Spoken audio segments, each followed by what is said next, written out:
Chiefs Kingdom. Welcome back to All Chiefed Up. We're back with another podcast for that ass. And today, Steve, the Chiefs beat the Vikings, but we got a little helmet gate going on. Let's talk about it. Before we get the show started, make sure to hit that like button. It helps us out tremendously. Also, if you haven't subscribed yet, go do that. Mike, they're crying already. The internet's blowing up. The old casuals are already out here crying, being like, the Chiefs cheated again. The refs are always cheating for the Chiefs. Dude, I'm so every week. It's so ridiculous. Every week, it's the Chiefs cheat. They find a new thing to focus on every week. If it's not Jawan Taylor, if it's not this, if it's not that.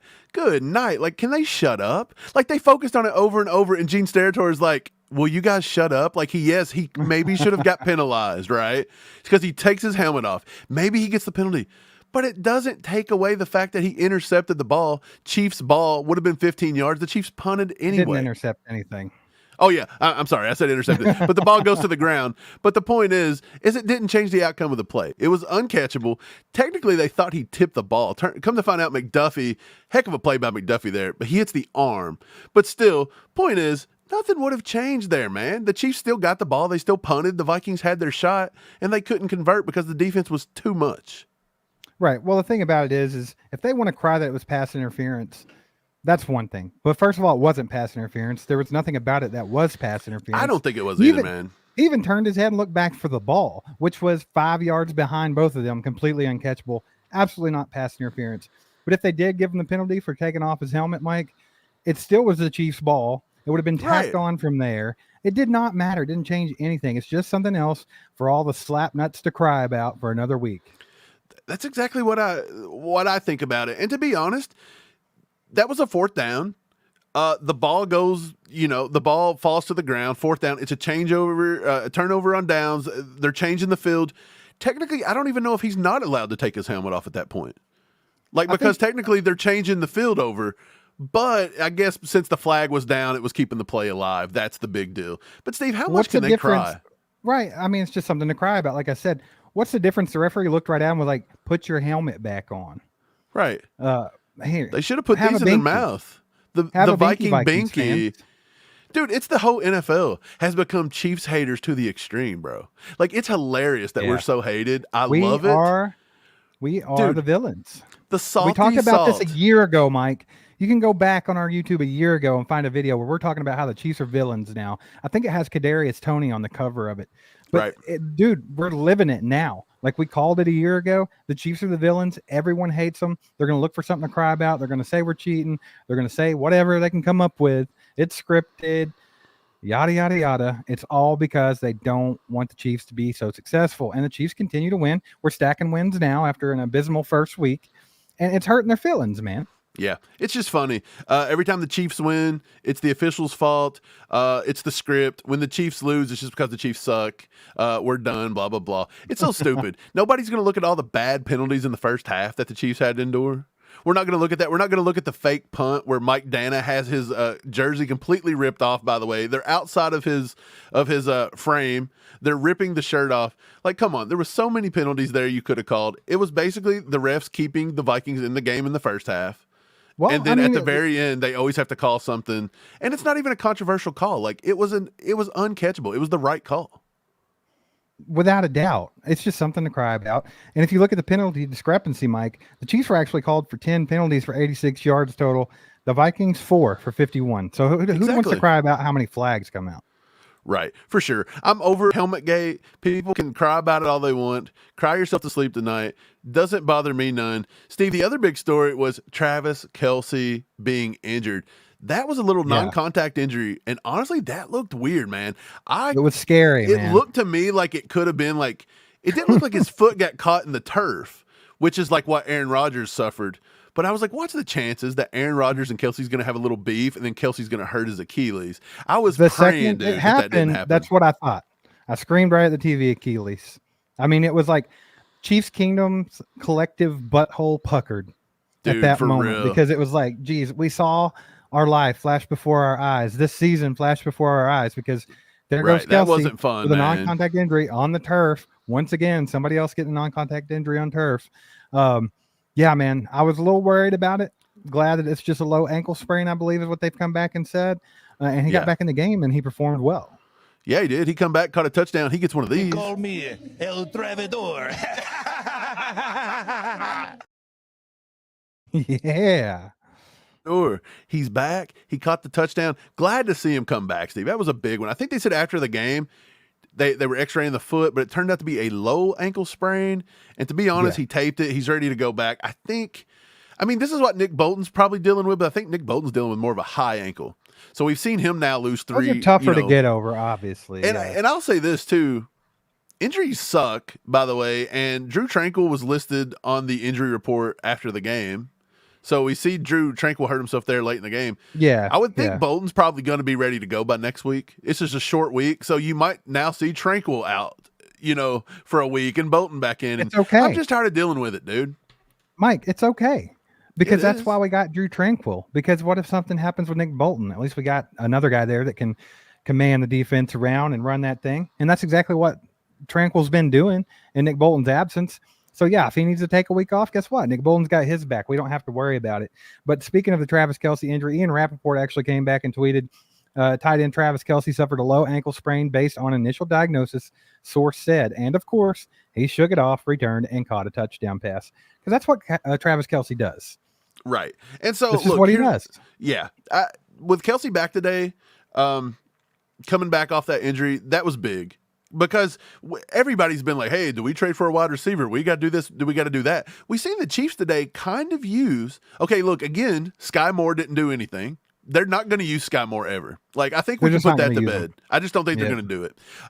You've seen a lot more Rashee Rice today in a certain regard. You've seen a lot of Justin Ross. Justin Ross had a heck of a play on, I think it was 2nd and 17, pulled down a big catch, and then he proceeds to drop 2. And it's like, guys, this is why we probably think Justin Ross is not getting the opportunities. Absolutely. He's squandering it when he gets it. It's like everyone's been talking about it. Everyone's been talking about getting Justin Ross on the field more and getting him more involved. What'd they do today? They made it happen, and he had at least 2 drops, maybe 3. Right. And it's not saying he's never going to recover, but it's just one of those things where, look, Nagy said it this week. When you get your opportunity, you have to make it. And he got it, and then all of a sudden he drops 2. And it's like, just can't do that. Like, Mahomes already doesn't trust the wide receivers, and he trusts Justin Watson. And boy, he was throwing him up all day to Justin Watson. And Justin Watson made 2 monster catches today. Justin Watson, baby, that sideline, that toe drag swag on the sideline there, dude. baby. What about that big bomb up the middle of the field, man? In the third quarter, that was huge. Hats off to Justin Watson. But like you said, Mike, not a big deal that Justin Ross actually had a couple drops. It's not the end of the world. That happens to a lot of receivers early in their career. I mean, we've seen it with Rashee Rice. You've seen it with Jamar Chase a couple years ago. Everyone thought he was going to be crap because he couldn't catch the ball in preseason. It's preseason.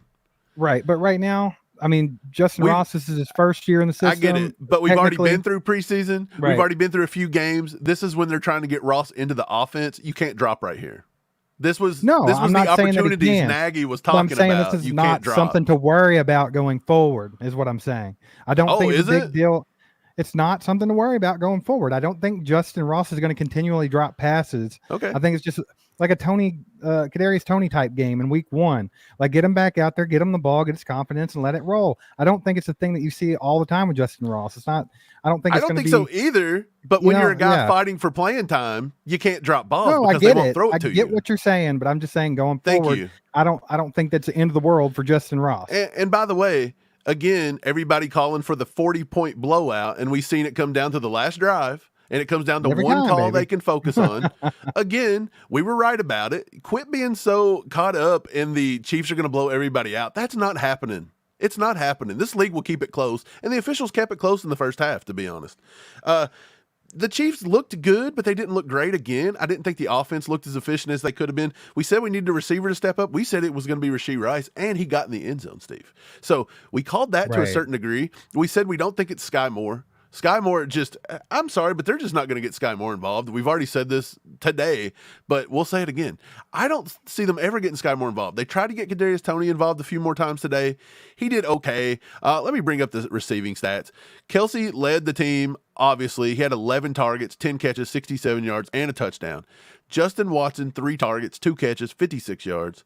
Rashee Rice led all wide receivers besides Kadarius Toney. Toney had 6 targets, 5 receptions, but he didn't get nothing out of them, just 26 yards.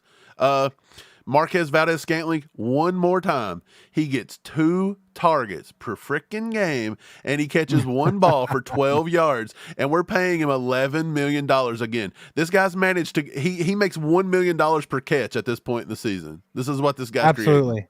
But I did enjoy watching him throw that defender into next week. That was fun. I did like seeing that from Marquez. This is not MVS's fault. This is not me saying MVS is struggling. This is an offensive It's how they're problem. being used. I'm watching I actually see some concepts, and people it's in the not chat. good. I actually see some people in the chat talking about Sky Moore, and he's just not it.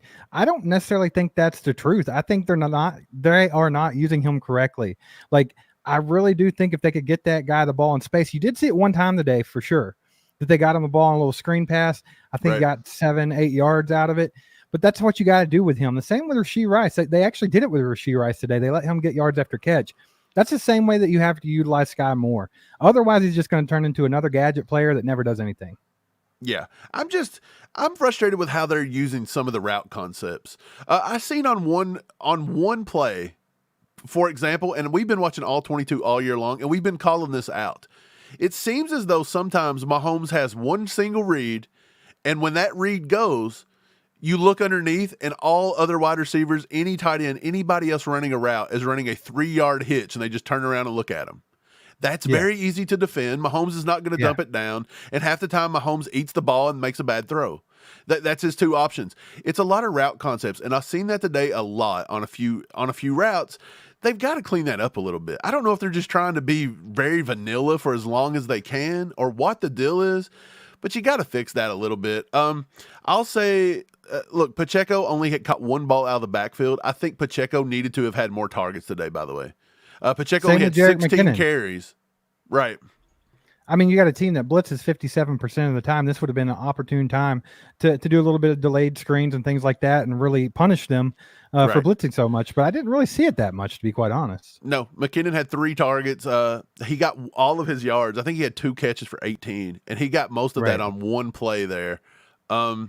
But yeah, they didn't use the running backs out of the backfield, and usually that's something you'll do to slow down a team that blitzes a lot. And the Vikings blitz a lot. I'll have to look at their blitz numbers. I'm not super for sure how much they did blitz today, but it seemed like a lot. But look, here's some of the stuff we called last night. If you watched the live last night, the tailgate, we called out some of the matchups. We said number 1, SNEED on Jay Jetta, whoever, and then when he comes in the slot, he's going to have to guard McDuffie on KJ Osborne. Those 2 did pretty well today. I told you the one that I was worried about was Jordan Addison and Josh Williams, and sure enough, Jordan Addison ate today, Steve. Jordan Addison ended up being the most targeted receiver besides KJ Osborne. They both had 9 targets, but Jordan Addison had 6 catches, 64 yards, and a touchdown. That's his best game as a pro so far. And I knew it was going to happen. That's not a good matchup for Josh Williams. It just really isn't. Right.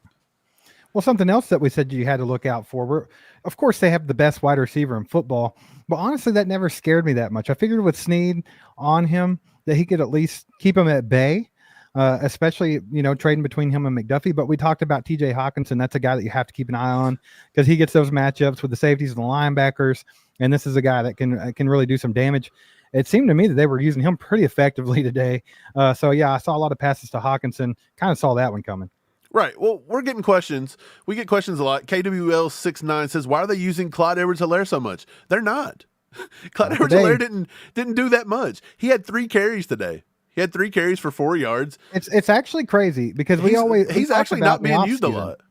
We talked about in the offseason that if CH is available, Andy Reid's going to use them. And that's exactly how he started the season out. Much to everyone's dismay, we got to see a hefty dose of Clyde Edwards-Helaire early in the season. But guess what? I don't think he's performing that great, and I think Andy's actually taking it into account now, and he's dropped the snaps. Right. He's definitely dropped it. Again, Clyde had 3 carries. McKinnon had 1. So besides Pacheco, they only had 4 carries. Besides Kadarius Toney. Kadarius Toney, they officially give him a carry. Well, let's be honest, man. If you're giving a carry away to one of our running backs, I want it to go to Pop. I want Pacheco to get it because, first of all, Clyde's Clyde, and then Jarrett McKinnon is just not that great of a rusher. Like, he's much better in pass protection and receiving the ball. I would much rather see all the carries go straight to Pacheco. Right. So Pacheco took 16. And I think you had to. But this is another game where we started off kind of run heavy. We got the ball right off the turnover. By the way, we said you had to win the turnover battle. They come out and they fumble the ball first play of the game. And that's what we said they had to do. He had to win the turnover battle. Brian Cook recovers it. We go right down the field on the run game, and then Pop punches it in the end zone. And then we kind of abandon it there to the end. It's kind of like we just do it in chunks. They'll chunk off 3 or 4 runs here, then 3 or 4 runs there, and then the rest of the game there's nothing. And then it looks like at the end of the game, 16 runs, cool. But they kind of done it in segments, and they abandoned it a lot.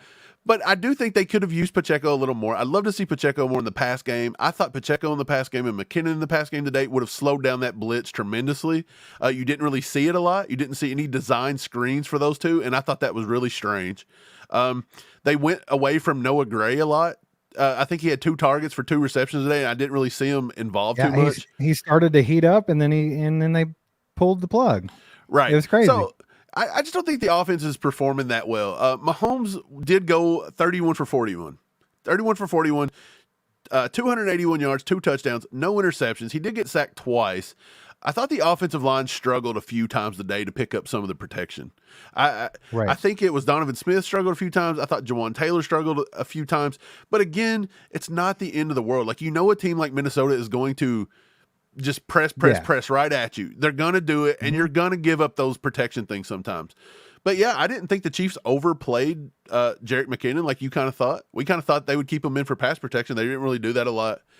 But I think overall it was a decent game by the offense. It wasn't a great game by the offense. I think this is something you can definitely build on, and I think the receivers did enough. Justin Watson actually stood out today. I think you can look at him today as being the positive. He's the guy that stepped up today.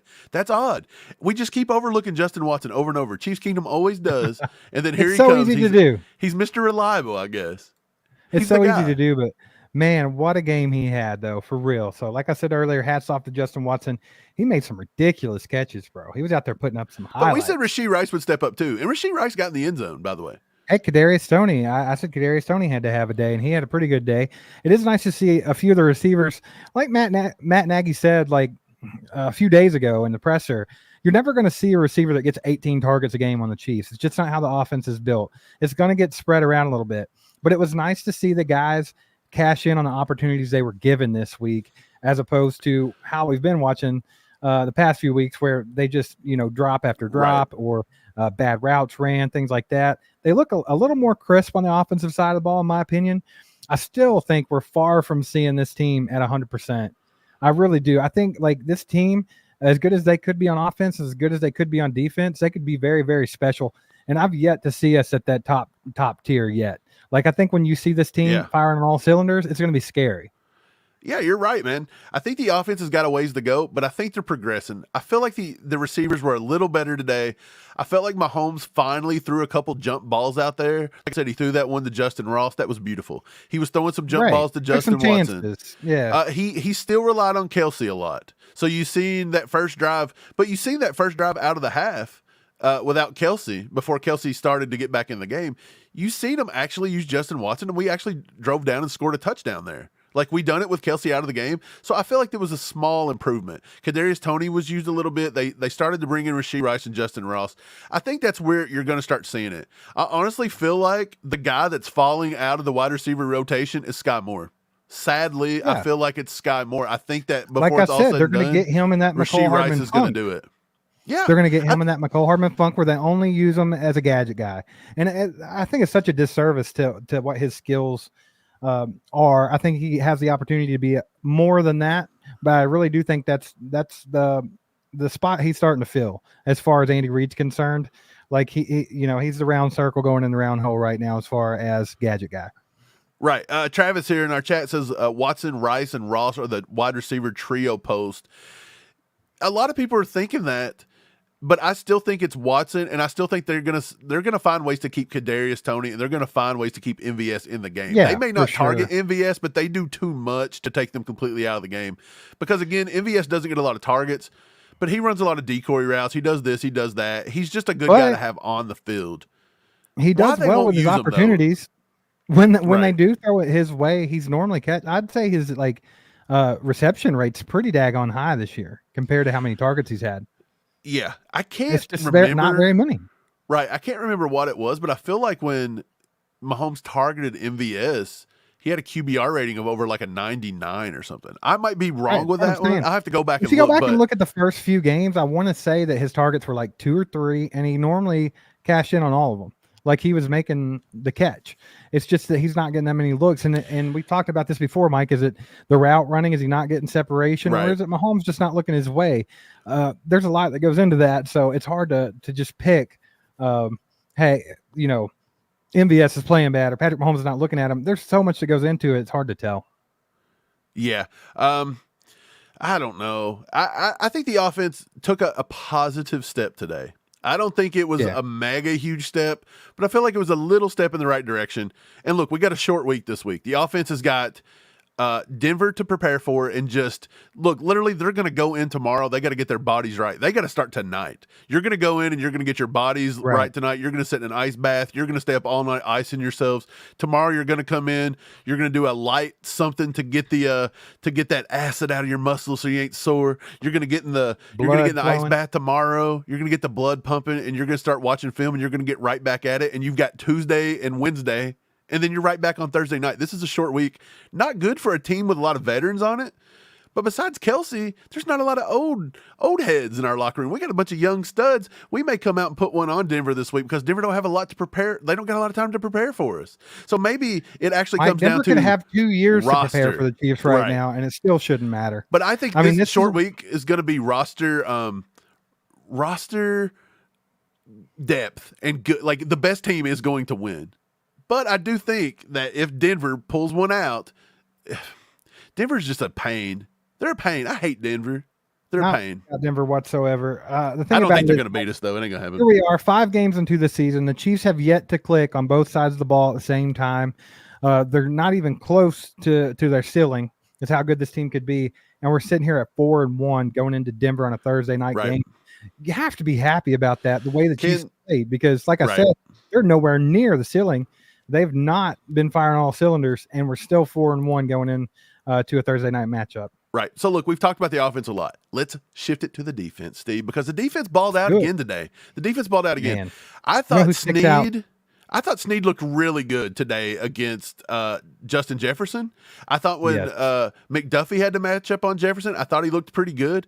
Justin Jefferson only had 3 receptions on 6 targets. He ended up leaving with an injury. There was one possession there in the first half where it was flag after flag after flag. Sneed even got so pissed off, he just runs up and just tries to take Justin Jefferson's head off and got a hands to the face.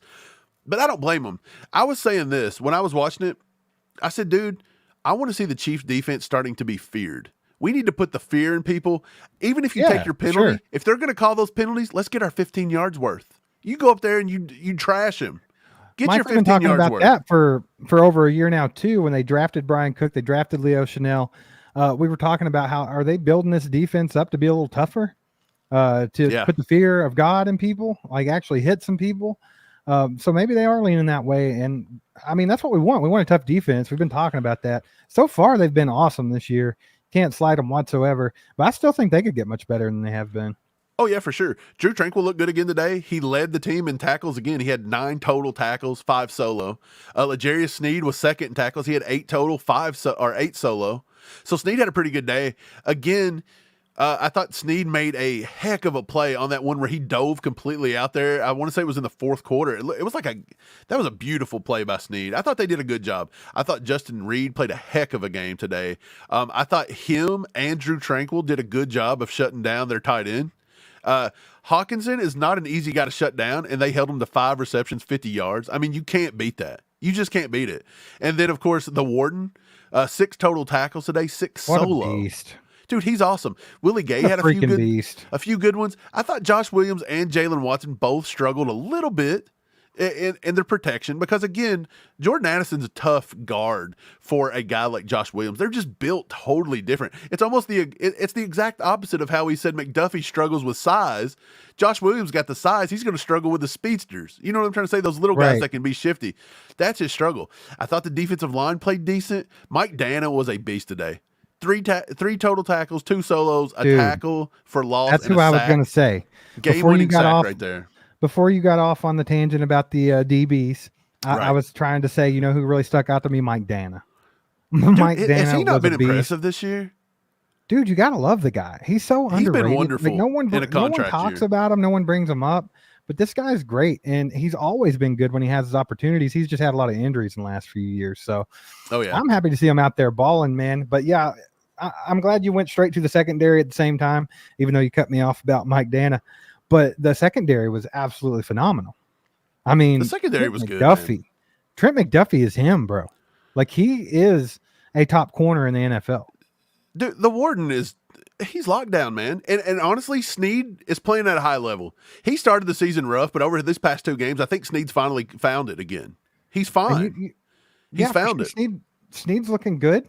Happy about that. We gave him a lot of crap early in the year. Rightfully so. He was missing tackles like crazy. Didn't look that great. But we did say it could be his knee. It could be a lot of different things. He's got to come on. He's done that. He's done it. But McDuffie, Mike, real quick, how impressive was McDuffie coming off the blitz? Dude, he looked good. He got to Kirk Cousins twice there in the final drive, 2 times in a row. So fast. I love it. He is pretty high rated. I think PFF says he's one of our most effective blitzers, if not the most effective. But by the way, coming off the blitz, who called Leo Chanel coming off the edge for a sack last night? This guy right here. I said Leo was going to have himself one, and he got himself one. I was like Nostradamus during this game. Like, I was calling it left and right. Man. Look, I'll tell you. This was a game that kind of just felt like, to me, it didn't feel like the Chiefs were going to. This is what it felt like. It felt exactly like I said. I felt like it was going to be a close game. The officials are going to keep it close. The Chiefs would play good, but not great. And then it would come down to a call here and there, and everybody could complain about it. And that's what happened. And of course, eventually we'd step up because we are the superior roster. We should do that. But at the same time, you get tired of these kind of games, but these kind of games are fun. These build character. These are what builds us into championship teams because you've been there, done 100%. When you got these young guys in there playing in these grinded out games, these are gutsy wins. I mean, whether you play great or not, they're still finding a way to win. That's what matters, with the exception of the Lions game. They found a way to win every time. And you got to think about it. We've been talking about how the offense isn't firing all cylinders yet. The defense could be even better than they have looked, even though they've been great so far. I mean, you still got Charles Omenihu coming back, not this week, but next week. So, I mean, that's just another spark for your defense. It's already looking good. Right. And the more these guys gel together, man, you know how the Spags defenses are. They get better towards the end of the year. They're always, going off at the right time. And I think this year is going to be awesome for the Chiefs. I think everybody's just got to stay patient, support the team, watch the process take place, and be excited, man, because I'm happy we're 4-1 at this juncture, the way we've been playing. Do you know who else had a good day? I think Mike Edwards had a pretty good day. Had another big play there on the back secondary. Yeah, he's snacking games. Mike Edwards has been fine.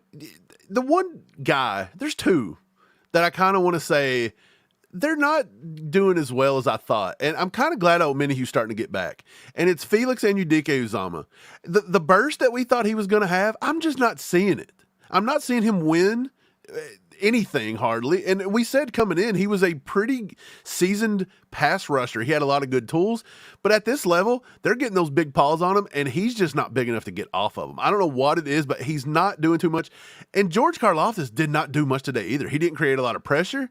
He wasn't closing anything down. I thought George and Felix looked not great today. And I think it's going to help to get Omenihu back. I don't know if maybe George is playing a little bit out of, I don't know if it's something about putting Chris Jones more on the outside in the 7-9 technique, that kind of stuff. And maybe it's kicking George around differently or something, or maybe it's because Omenihu's not back, so they're not really wanting to give Felix too many. I noticed Malik Herring played a lot of snaps today, and Malik Herring, the dude tries. He plays hard, but Malik Herring's just not burst. He doesn't have the burst, the elite burst to get out there and go get quarterbacks.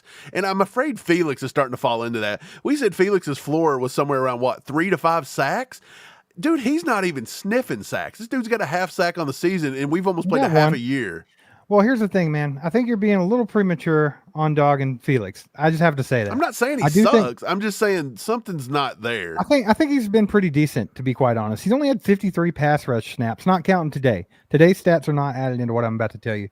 But he's had 53 pass rushing snaps, but only 5 pressures, 3 quarterback hits and a sack, 3 stops, a forced fumble, 4 solo tackles, 2 assists. He's not been bad, man. I think as young as he is, he's still learning. I think there's a long way to go there. I do think he looked pretty good getting pressure, though, in my opinion. I'm surprised he only had, what, it said 5? Here's what I think. He's a round 1 defensive end. Do you think if you don't finish the year at least 3 to 5 sacks in that range? What did George Karlaftis have last year? 5? Yeah. 6? I don't remember. I don't know.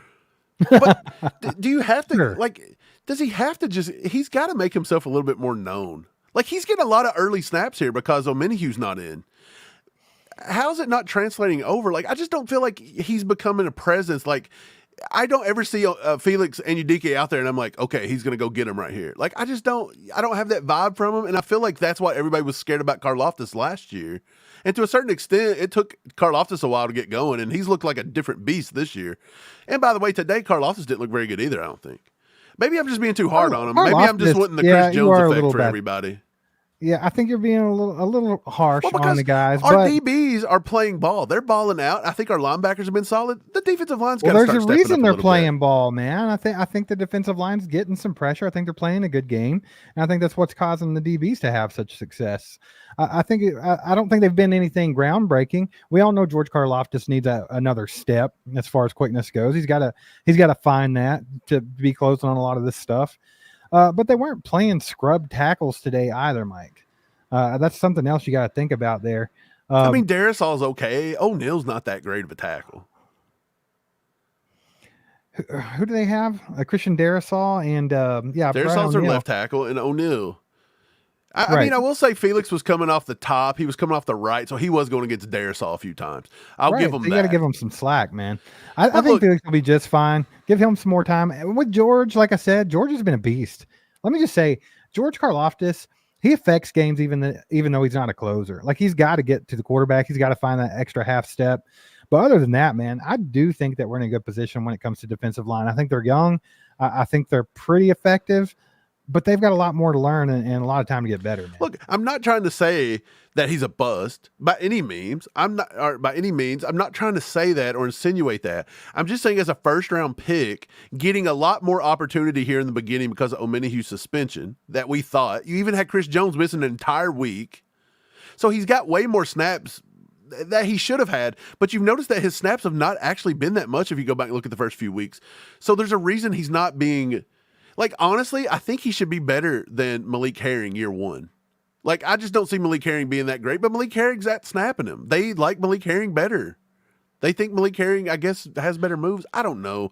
But the point is, I don't think he's a complete bust. I just want some better production from him. And maybe I'm just being a little impatient, but... Can you be that impatient on a first-round pick? I mean, come on. I get it. He's basically a second-round pick at this point, but let's go. I'm kind of interested. To see how he's stacking up to the other defensive ends that went in round 1, Mike, just to see if you're giving him too much of a rough time. So I'm trying to look that up right now. I just want to see what some of these other guys did. After week 3, I believe, week 3 or week 4, he was rated up there in the top 2 or 3 in pressures. But I'm just saying, like, let's go, man. I'm sorry. I demand excellence. Everybody lay off my back. Okay, I'm sorry. He has he actually has almost the exact same stats as Lucas Van Ness.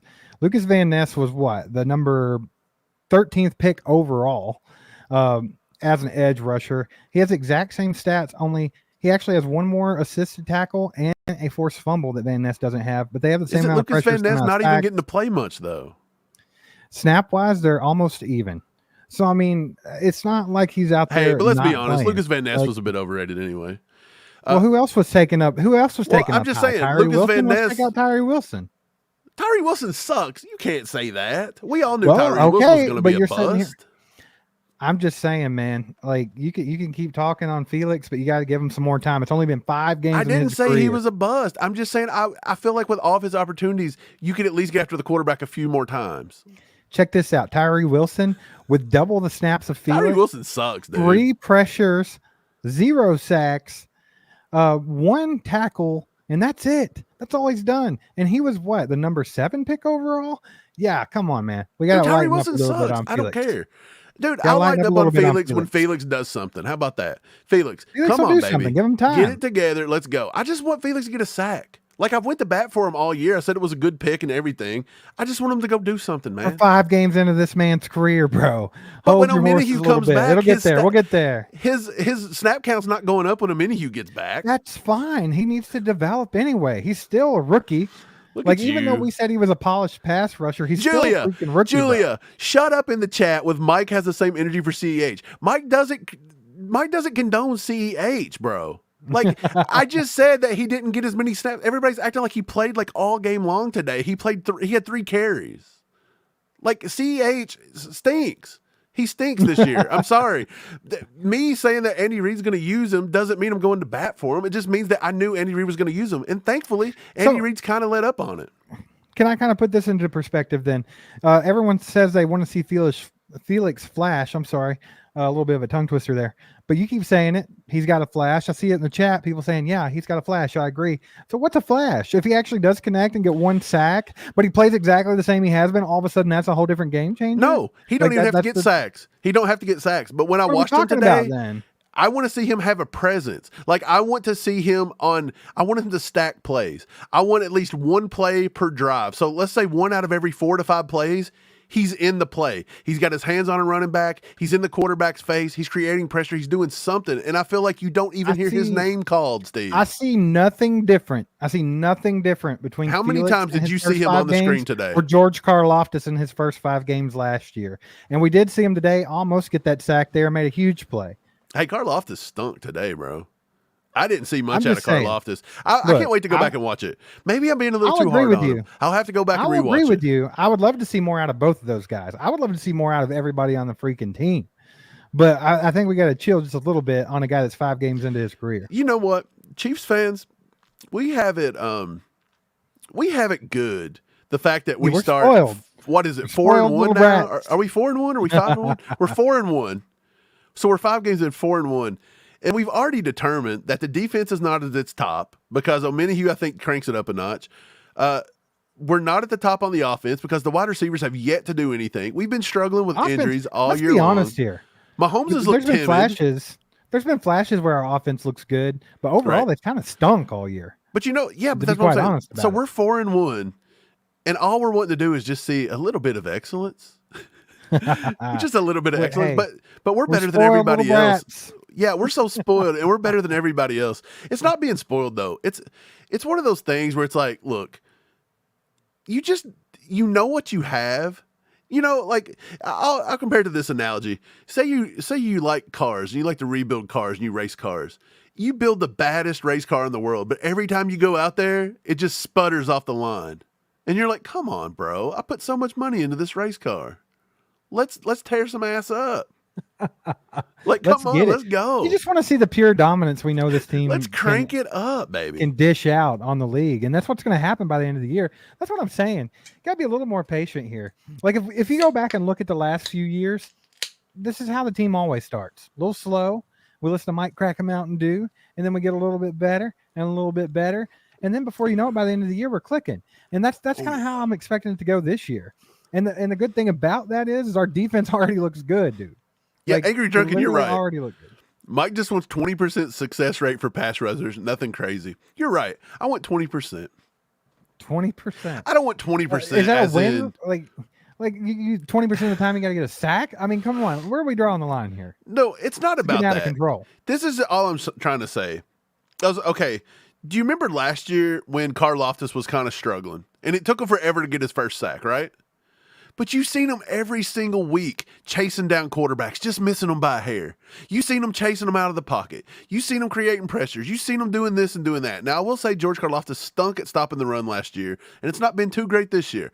But that's all I want to see. When I see Felix in the game, I just want to see him around the ball, around the play, kind of doing something, and it's just like I don't see it. Like I said, I only seen him on the screen one time today, and I'll give him credit. He was laying out Kirk Cousins. So, cool. But I would love to see it a few more times. That's all I'm saying. I just want him to stack plays and be good. I know he can be great. Let's get it. Let's get it. Hey, overall, I'm happy with today, though. I have to say. I'm happy today because the Chiefs didn't screw me out of the third leg of my parlay. They didn't do it. Here it was. All the Chiefs had to do was win by 3.5, and I thought they were really going to screw the pooch there at the end of the game. And then when they threw the flag on SNEED, I really about lost my mind.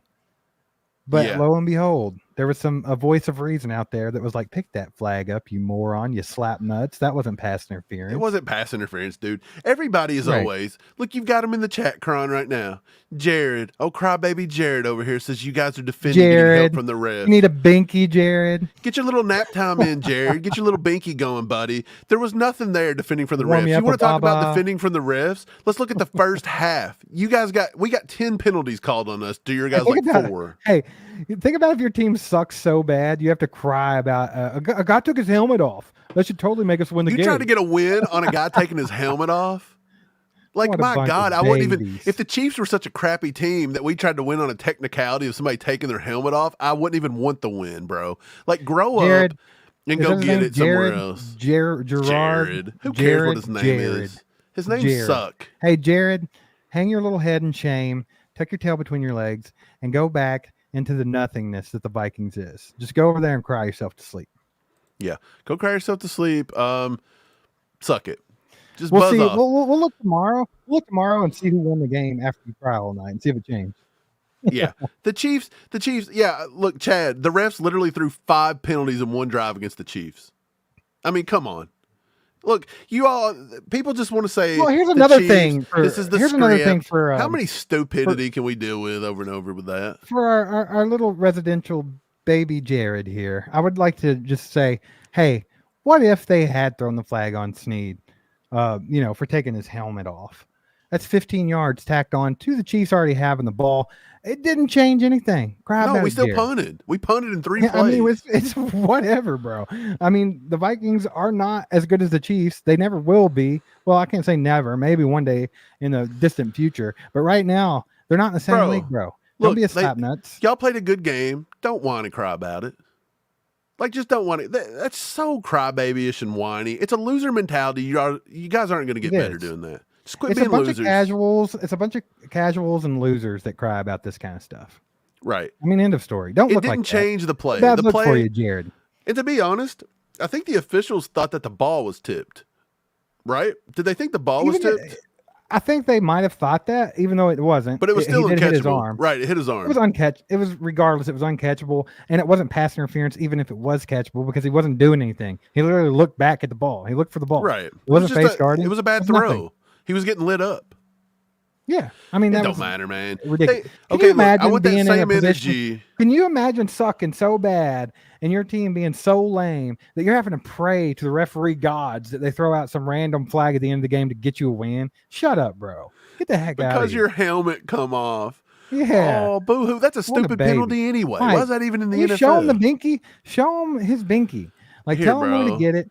Maybe we can buy him one. Jared, if you send us your shipping address. If you send us your email, we'll go ahead and send you out one of these binkies, Jared. There you go, buddy. At gmail.com. Send us an email with your shipping address, and we got you a binky on the way. Yeah, we'll sign it for you. Send it on out your way so you can suck on that throughout the night, Jared.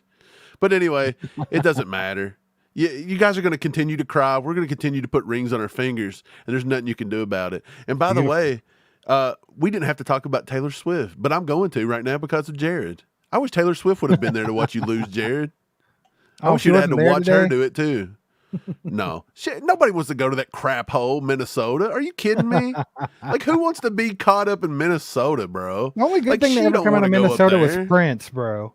Dude, once Prince passed away, God rest his soul, everything else in Minnesota sucks. Like, they got, like, who, Jesse Ventura? Get out of here. What a kook. Like, let's go. Let's go, baby. Hey, Chiefs won, in case you didn't know. Yeah, they did. We are getting we're getting on the right track.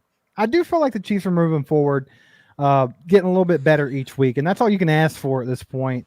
Because, I mean, first of all, they couldn't have started the season on a worse foot. It was awful against the Lions. But each week I see the team improving. And that's all you can ask for. Execution's getting a little bit better. We actually saw some guys step up today in the receiver room, which was nice.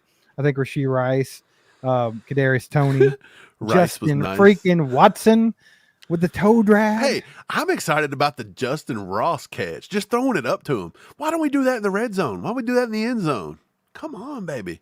Let Justin Ross eat a little bit. He can't drop everything.